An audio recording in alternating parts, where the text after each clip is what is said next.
ইউনিভার্সিটিতে নিরহ ছাত্রদের প্রতি যে হামলা এবং যে নির্যাতিত নিপীড়িত হচ্ছে, এর জন্য বাংলাদেশ রিক্সা চালকদের পক্ষ থেকে আমি এটা তীব্র নিন্দা জানাই এবং কি সমস্ত বাংলাদেশের ছাত্র অভিভাবকদেরকে আমি এটাই বলবো, আপনারা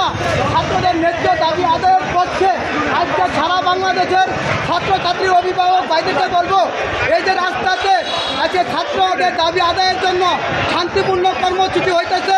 আপনারা ঘরে বসে না থাকে ছাত্রদের এই ন্যায্য দাবি আদায়ে আজকে সারা বাংলাদেশে সবাই একত্রিত হয়ে যারা মাঠে কাজ করতেছে তাদের সাথে যোগ দিয়ে তাদের আন্দোলনকে সফল করুন এবং ছাত্রদের ন্যায্য দাবি আদায়ের পক্ষে সমর্থন জানিয়ে আপনারা ঘরে বসে থাকেন না, আছেন। এই সরকার এই সারা বাংলাদেশের জনগণকে রাজাকার বলে আখ্যায়িত দিয়েছে। আজকে আমরা তাকে